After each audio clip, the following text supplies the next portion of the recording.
मायफर महाराष्ट्राचा सुपरस्टार. आणि आता ती वेळ आली आहे. कोण जाणार कोण राहणार यांच्यापैकी कोण एलिमिनेट होणार. Hello hello hello hello hold on a second. आणि तू कुठल्या जमान्यात आहेस? आपल्याला आपले फायनल 6 स्टार्स मिळालेले आहेत. प्रेक्षक त्यांना भरभरून वोट करतात आणि तू काय एलिमिनेशन. अरे काय टेन्शन देतोस? आय एम सॉरी काही सवयी जातच नाहीत त्यामुळे ना. असून दे आणि I will take it. Okay. मी आता रिक्वेस्ट करते आपल्या 3 सेलिब्रिटी गेस्ट ना की त्यांनी प्लीज रंगमंचावर यावं. Please sir.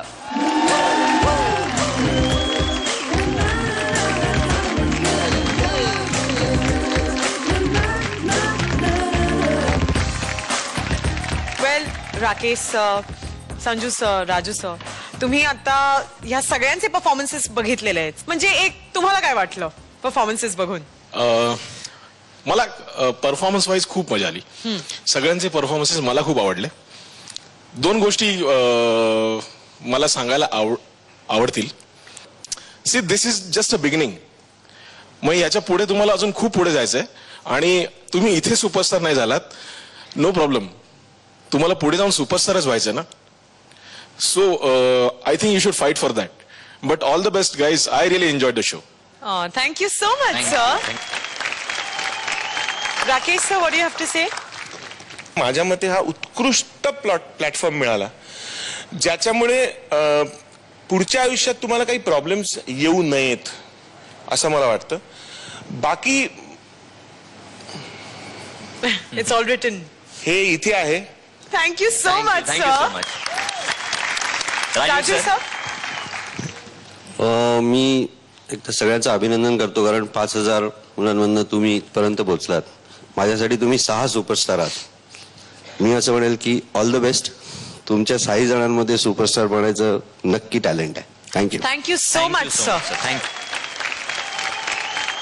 आणि आता मी रिक्वेस्ट करते आपल्या मेगा स्टार जजेस ना की त्यांनी प्लीज स्टेजवर यावं. Please ma'am, please sir.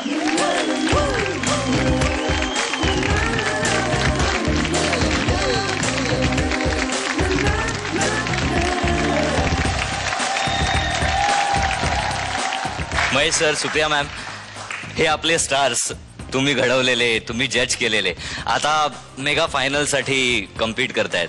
तर या क्षणी काय सांगा? फायनल काही टिप्स? फायनल टिप्स नाही, पण मी एक गोष्ट करू इच्छिते. मी त्यांच्याबरोबर जाऊ इच्छिते, तिथे बसू इच्छिते, कारण मी फक्त एक ॲक्ट्रेस आहे, हे सगळे डिरेक्टर्स आहेत. कारण आपण ॲज अन ॲक्टर से चिकण मातीसारखे असतो. आपल्यामध्ये जेवढे गुण असतात ते असतातच, पण घडवणारी ही लोक असतात. आपण प्रत्येक गोष्टीत वेगवेगळे ह्यांच्यामुळे दिसू शकतो. जे आपण महेश दांच्या पिक्चरमध्ये दिसू ते राजीव सरांच्या नाही किंवा संजीव सरांच्या नाही. पण शेवटी आपलं जे पोटेन्शियल असतं ते आपण आपल्याला जेवढं घडवणं असतं ते आपल्या हातात असतं. तुम्हाला इथे आणण्यात जे झी टीव्हीने तुमच्यावरती जो विश्वास दाखवलेला आहे आणि ही पुढची फळी जे निर्माण करण्याचा ते प्रयत्न करतायत, ती पुढची फळी लोकांसाठी त्यांना तेवढीच आनंददायी व्हायला पाहिजे. त्याच्यामुळे तुम्ही जीव तोडून काम करा, अतिशय मनापासून काम करा. बाकी कुठल्याही गोष्टीचा विचार ठेवू नका. एक्सपेक्टेशन्स काय आहेत काय नाही लोकांची ते सगळं नाही, पण तुम्ही तिथे गेल्यानंतर तुम्ही 200% स्वतःला वाहून जाऊन त्याच्यात काम करा. So all the best to all of you. Super. Mahesh sir, तुम्हाला काय सांगायचंय? मला एवढंच सांगायचं की एक टाइम होते ना ज्यावेळेला इयर्स बॅक, म्हणजे मला वाटतं मी ज्यावेळेला एक ऍक्टर म्हणून आलेलो इथे आणि नंतर कंटाळलो, मला माहिती होतं माझं काही होणार नाही.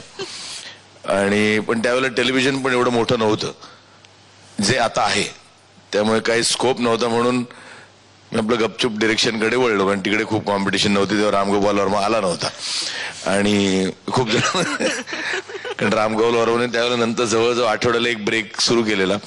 त्यामुळे पण त्यावेळेला काय होतं की एक good looking, tall, dark, handsome हे रिक्वायरमेंट्स होते. पण आता तसं राहिलेलं नाहीये. आता सिनेमा हॅज बिकम सब्जेक्ट्स. ते हिरो, हिरोईन, विलन, वॅम्प राहिले नाहीयेत. त्यामुळे एव्हरीबडी हॅज अ स्कोप. तो एक रोल कुठला तरी ना जो तुमच्या पर्सनॅलिटी, तुमच्या फेसला शोभेल तसा एक आहे कुठेतरी लिहिलेला. एवढं बिलीव्ह करा आणि लेट मी अश्युअर यू की तुम्ही वन फाईन डे तुमच्यात सहाच्या 6 ऍक्टर्स मध्ये ही कॅपॅसिटी आहे की तुम्ही वन फाईन डे तुम्हाला एक रोल जो तुमच्यासाठी आहे तो मिळेल आणि यू ऑल विल शाईन. आणि बस जेवढं पॅशनेटली इथपर्यंत आलात तेवढंच ठेवा. बाकी all the best. Thank you sir, thank you Thank you, so thank you much. so much.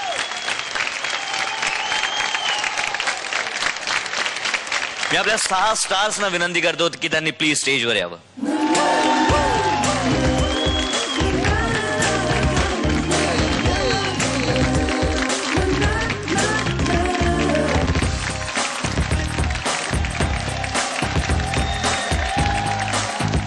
Pfeiffer महाराष्ट्राचा सुपरस्टार